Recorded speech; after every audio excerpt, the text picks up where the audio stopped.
So hello everyone, JCC Gurukul आप सभी को जोहार अभिनंदन व्यक्त करता है।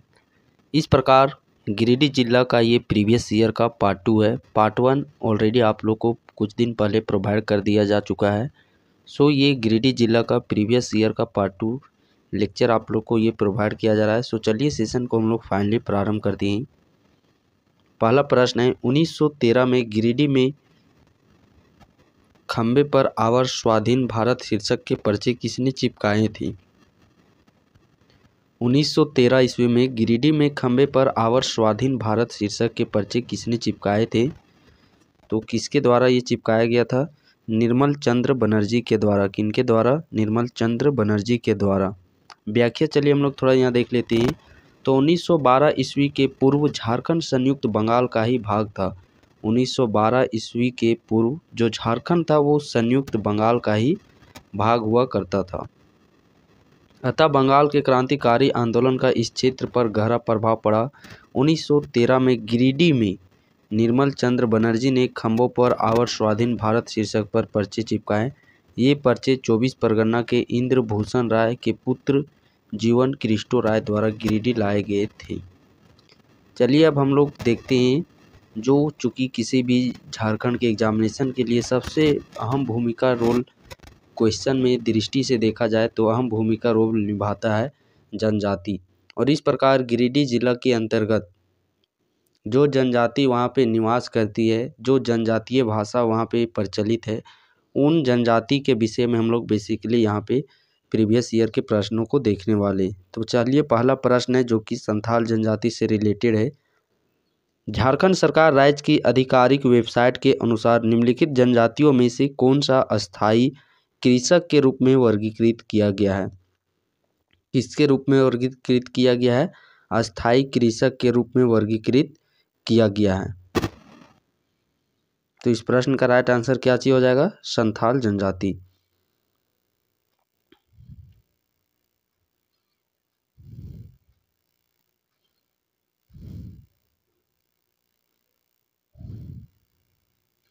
अगला प्रश्न है, संथालों के जनक कौन हैं? तो इसका क्लास आप लोग को ऑलरेडी गिरिडीह का जो भी जनजातीय दृष्टि है, कला एवं संस्कृति, तो वहाँ का क्लास आप लोग को ऑलरेडी करा दिया जा चुका है। तो वहाँ पे आप लोग को ये बताया गया था संथाल जनजाति की जो जनक थे वह किन्हें माना जाता है? लुगु-बुरु को। संथालों के जनक, संथालों के पिता लुगु-बुरु हैं। संथाल के संस्थापक पिता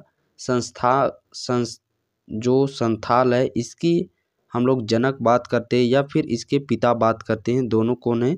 तो पिता के हैं या फिर जनक के हैं, दोनों लुगु-बुरु ही हैं। अगला प्रश्न है, निम्न में से किस स्थान का नाम संथालों के पिता के नाम पर रखा गया है? तो लुगु-बारी घंटा-बाड़ी के नाम पर संथालों के पिता का नाम लुगु-बुरु रखा गया है।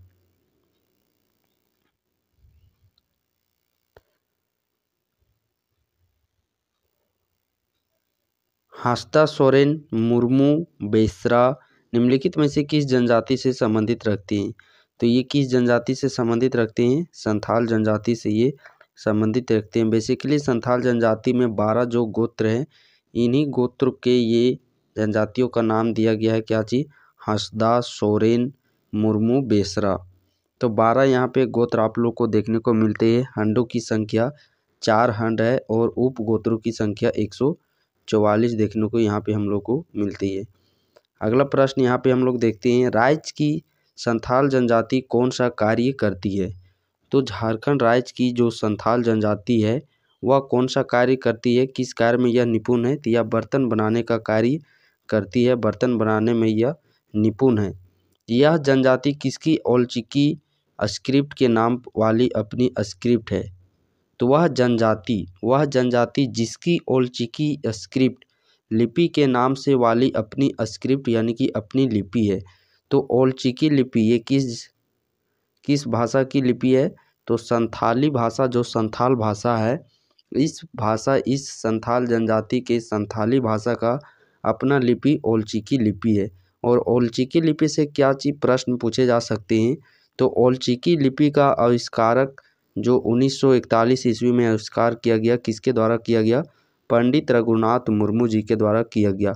ओल्ड चिकी पांडुलिपि का आविष्कार किसके द्वारा किया गया? तो ओल्ड चिकी जो पांडुलिपि ये रघुनाथ मुर्मू के द्वारा इसका लिपि का 1941 ईस्वी में आविष्कार किया गया। ओल्ड चिकी लिपि का आविष्कार किसने किया? तो ओल्ड चिकी लिपि का आविष्कार रघुनाथ मुर्मू जी के द्वारा किया गया। देखिए पुनः रिपीट प्रश्न है, संथाली लिपि ओल्ड चिकी का आविष्कार किसने किया? देखिए कितने अलग अलग प्रश्न में तीन एग्जामिनेशन में ये प्रश्न पूछ लिया जा चुका है। तो ये पंडित रघुनाथ मुर्मू जी के द्वारा 1941 ईस्वी में। झारखंड के किस जनजातीय समूह द्वारा लिखने के लिए ओल्ड चिकी लिपि का आविष्कार किया जाता था? तो संथाल जनजाति जी के द्वारा। अगला प्रश्न हम लोग देखते हैं, निम्न में से कौन सा कथन ओल्ड चिकी लिपि के बारे में सही नहीं है?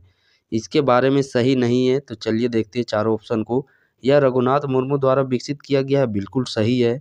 यह लिपि बाएं से दाएं लिखी जाती है, बाएं से दाएं, बिल्कुल सही बात है। यह अंगिका भाषा और साहित्य का एक आधिकारिक लिपि है, नहीं, तो ये संथाली भाषी का एक लिपि है। पंडित रघुनाथ मुर्मू ने संथाली संस्कृति को बढ़ावा देने के लिए अपने प्रयासों के भाग के रूप में संथाली वर्णमाला का निर्माण किया, जो निम्न में से किस रूप में भी जाना जाता है? तो किस रूप में जाना जाता है? यह ओल्ड चिकी के रूप में भी जाना जाता है। अगला प्रश्न है, झारखंड के कौन सी जनजाति की जनसंख्या सबसे अधिक है? तो झारखंड में सर्वाधिक जनसंख्या किस जनजाति की है? संथाल जनजाति की। किस जनजाति की? संथाल जनजाति की 31.86% ये कुल जनजाति का इतना प्रतिशत जो कि झारखंड में निवास करती है। संख्या की दृष्टि से झारखंड की सबसे बड़ी जनजाति कौन सी है? तो संख्या की दृष्टि से झारखंड की सबसे बड़ी जनजाति संथाल है, उसके बाद उरांव, उसके बाद मुंडा, उसके बाद फिर हो। अगला प्रश्न है, संथाल में सामाजिक बहिष्कार को क्या कहा गया है?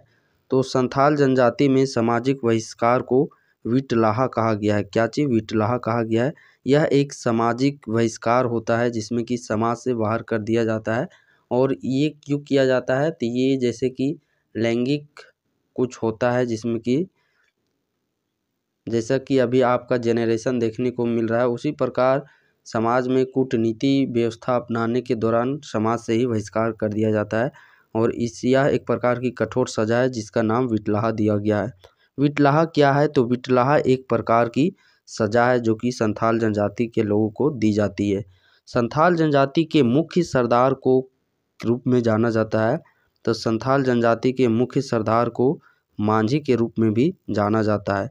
संथालों में गांव के प्रधान को क्या कहते हैं? तो संथालों में गांव के प्रधान को मांझी कहते हैं। संथालों में गांव के प्रधान को मांझी कहते हैं। हर संथाल गांव में पंचायत होती है जिसके प्रधान को कहते हैं। तो हर संथाल गांव में पंचायत होती है जिसके मुख्य प्रधान को मांझी कहते हैं। क्या चीज कहते हैं? मांझी कहते हैं। अगला प्रश्न देखते हैं, कौन सी जनजाति भारत में तीसरी सबसे बड़ी और झारखंड में सबसे बड़ी है?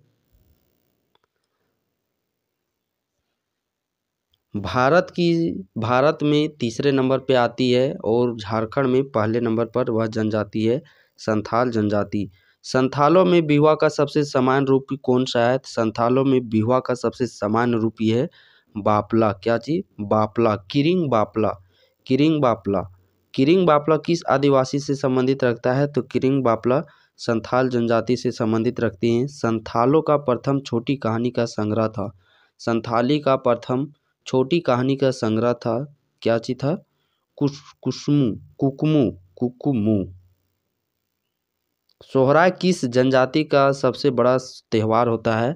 तो सोहराय किस जनजाति का सबसे बड़ा त्यौहार होता है? संथाल जनजाति का। सोहराय जो पर्व है वह संथाल जनजाति का सबसे बड़ा पर्व होता है। संथाल जनजाति में जो हम लोग सरहुल पर्व देखते हैं तो सरहुल पर्व को संथाल जनजाति के लोग बाहा के नाम से पुकारते हैं, उरांव के लोग खद्दी के नाम से पुकारते हैं, मुंडा के लोग बाह के नाम से पुकारते हैं और खड़िया जनजाति के लोग जाड़कोर के नाम से पुकारते हैं। संथाल जनजाति के लोग खालिस्तान के कुशल होते हैं। तो संथाल जनजाति के लोग किस कार्य में कुशल होते हैं? संथाल जनजाति के लोग हम लोग बात करते हैं तो ये किस कार्य में निपुण होते हैं? चित्रकार में। संथाल जनजाति के लोग चित्रकार में निपुण होते हैं। तो इस प्रकार ये जनजाति से रिलेटेड जो कि जेसीसी की अलग अलग, जैसे कि देखिए जेपीसी हो गया, झारखंड दरोगा हो गया, उत्पाद सिपाही हो गया, टीजीटी हो गया, पीजीटी हो गया, इस प्रकार के अलग अलग एग्जामिनेशन में संथाल जनजाति से कोरिलेट करके जो प्रश्न पूछे गए उन प्रश्नों को हम लोगों ने यहाँ पे देखने का प्रयास किया, जिससे ये आप एनालिसिस कर सकते हैं कि जो गिरिडीह जिला है, इस गिरिडीह जिला के अंतर्गत जैसा कि जनजाति निवास करती है संथाल जनजाति, तो उसके अकॉर्डिंग संथाल से जुड़ी हुए जो भी प्रश्न पूछे गए हैं ये हमारे लिए काफ़ी इम्पोर्टेंट बन जाते हैं, जो कि इतने सारे प्रश्न आप लोगों को पढ़ने हैं।